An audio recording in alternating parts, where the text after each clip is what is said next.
అందరికీ హార్దిక వందనాలు. వేదిక మీద ఉన్నటువంటి ప్రొఫెసర్ అజిత్ రందేకర్, మిరాజ్, జోగిందర్, మన మధ్యలో ఉన్నటువంటి అతిథులు, ఈరోజు మన అందరికీ తెలిసినట్టుగా అంతర్జాతీయ దివ్యాంగుల దినోత్సవం, దాన్ని పురస్కరించుకుంటూ రోజంతా వివిధ కార్యక్రమాల్లో మనము మన సమయం కేటాయిస్తున్నాము. ఇక్కడికి వచ్చే ముందు నేను ఇంకొక కార్యక్రమంలో ఉన్నాను. హైదరాబాద్లో కొంతమందికి అవగాహన ఉంటుంది, అక్షయ అతిథి అనే పేరుతో, అంటే బదిలీల కోసం, వెనుకడి లేని వాళ్ళ కోసం పని చేస్తున్నటువంటి ఒక సంస్థ ఉంది. నాకు ఆ సంస్థతో పాత పరిచయాలు ఉన్నాయి. I'll give you a short summary at the end of my speech. I can make out that you are not able to follow anything, or Sita, if you can just give him some quick context. But I'll summarize at the end, a very quick summary for 2 minutes. So వాళ్ళు బదిలీల కోసం పని చేస్తారు. So వాళ్ళు కూడా ఈరోజు ఈ దినోత్సవం సందర్భంగా ఒక చాలా ఆప్యాయతతో ఒక మంచి కార్యక్రమం ఏర్పాటు చేశారు. చాలామంది, వందలాది మంది వాళ్ళ దగ్గర చదువుతున్నటువంటి పిల్లలు, వాళ్ళ తల్లిదండ్రులు, వాళ్ళ బంధువులు ఎంతోమంది వచ్చారు.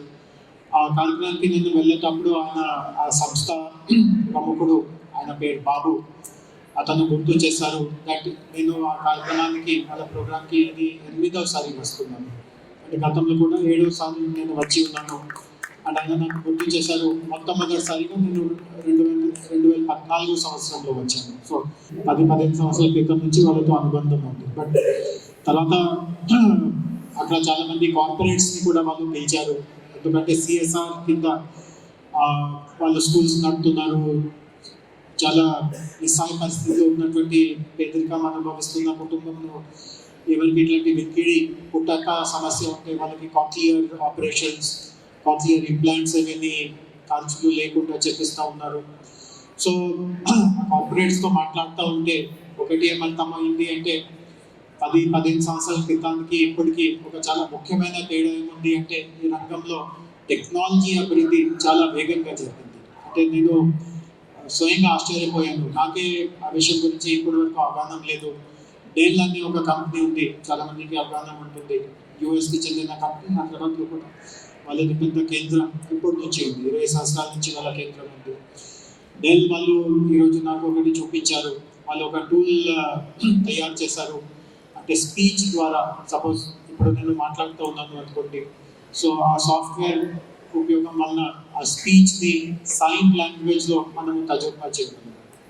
సో సాధారణంగా మనం చూస్తాము సైన్ లాంగ్వేజ్ అంటే, ఉదాహరణకి ఇక్కడ హాల్లో ఎవరైనా వెనుకడి లేని వాళ్ళు ఉంటే ఒక సైన్ లాంగ్వేజ్ ఇంటర్ప్రిటర్ ఉంటారు, సైన్ లాంగ్వేజ్లో వారు చెప్తూ ఉంటారు. బట్ ఆ సాఫ్ట్వేర్ ఉపయోగంతో ఇట్లాంటి ఏం ఇంటర్ప్రిటర్ అవసరం లేదు. ఖచ్చితంగా ఇంటర్ప్రిటర్ ఉండాల్సిందిగా ఉంటే ఆ ఇంటర్ప్రిటర్కి సైన్ లాంగ్వేజ్ కావాలి, ట్రైనింగ్ ఉండాలి, అవన్నీ ఏం అవసరం లేకుండా ఈరోజు టెక్నాలజీ ద్వారా ఇది ఒక పెద్ద సమస్యని అధిగమించే పరిస్థితి వచ్చింది. అదేవిధంగా ఇంకా ఒక కంపెనీ మాకు చెప్పింది, వాళ్ళు ఈ లెర్నింగ్కి సంబంధించిన రకరకాలుగా మాడ్యూల్స్ తయారు చేశారు. అంటే బదిలీలు కూడా అర్థం చేయగలిగే రూపంలో. సో ఇట్లాంటి టెక్నాలజీ అభివృద్ధి, టెక్నాలజీలో జరుగుతున్నటువంటి మార్పుల్ని మనం పూర్తిగా ఉపయోగించుకోవడానికి మనము సమక్షంగా ఉంటే, ఈరోజు మనము మన మధ్యలో ఉన్నటువంటి దివ్యాంగులకి ఎన్నైనా సహాయం చేస్తున్నట్టు ఉంటాము. సో ఇదే ఉద్దేశంతో అసిస్టివ్ టెక్నాలజీ సమ్మిట్, ఇది 4వ వేడు నేను అనుకుంటాను, 5వ.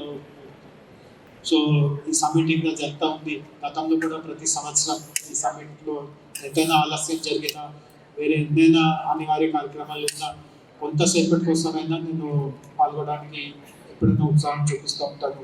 ఎందుకంటే ఈ రంగంలో ఎట్లాంటి అభివృద్ధి జరుగుతూ ఉందో వ్యక్తిగతంగా నాకు దీని మీద చాలా రుచి ఉంది. అండ్ ఈరోజు నేను ఇంకా వివరంగా స్టాల్స్ పూర్తిగా చూడలేకపోయాను, కానీ వీరితో మాట్లాడితే నాకు తెలిసింది ఈ సంవత్సరం కూడా మంచి బాగా ఉపయోగపడే టెక్నాలజీస్ని ప్రదర్శిస్తున్నారు. అండ్ మన అందరికీ తెలుసు, వికలాంగత్వం రకరకాలుగా ఉంటుంది. కొంతమందికి చూపు సమస్య ఉంటుంది, కొంతమందికి వెనుకిడి సమస్య ఉంటుంది, కొంతమందికి నడకలో సమస్య ఉంటుంది, మానసికంగా కొంతమందికి ఇష్యూస్ ఉంటాయి. సో అన్ని రకమైన వికలాంగత్వానికి సంబంధించిన ఈరోజు టెక్నాలజీస్ ఏదో పని చేస్తున్న వాళ్ళు ఉన్నారు, టెక్నాలజీస్ తయారు చేసే వాళ్ళకి సహకారం ఇచ్చే సంస్థలు ఉన్నాయి. అండ్ ఉదయం నేను చెప్పిన ప్రోగ్రాంలో ఒక 60 మంది కార్పొరేట్ ప్రతినిధులు ఉన్నారు.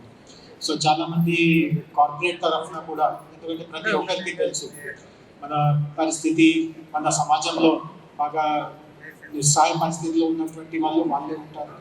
కాబట్టి వాళ్ళ కోసం ఎంతైనా చేసినా అది మనకు దానివల్ల చాలా సంతృప్తి కూడా కలుగుతుంది. అండ్ ఇంకొక విషయం నేను ఈరోజు ఇంకొకటి కూడా గమనించాను. ఈరోజు మనము దివ్యాంగుల గురించి ఆలోచిస్తూ ఉంటే అంటే ఏదో ఒక అంగంలో వాళ్ళకి ఇట్లా లోపం ఉంటుందో అంతవరకే చూస్తాము. బట్ ఇంకొక చాలా ముఖ్యమైన విషయం ఏముంది అంటే అందరికీ ఇది వర్తించదు, కానీ ముఖ్యంగా నేను పిల్లల సంగతి చూస్తూ ఉంటే, ఎందుకంటే ఈరోజు మధ్యాహ్నం నేను ఉన్న కార్యక్రమంలో వందలాది మంది పిల్లలు ఉన్నారు.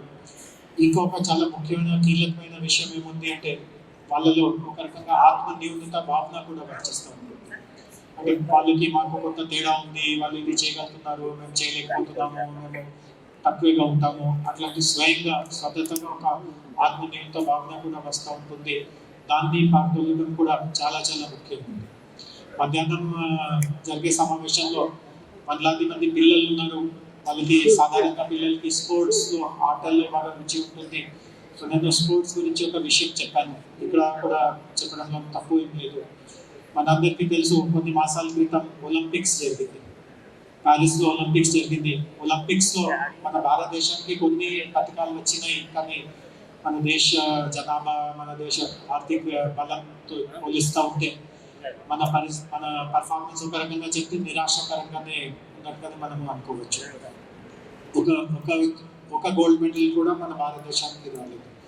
ఒలింపిక్స్ అనంతరం పారా ఒలింపిక్స్ జరిగింది.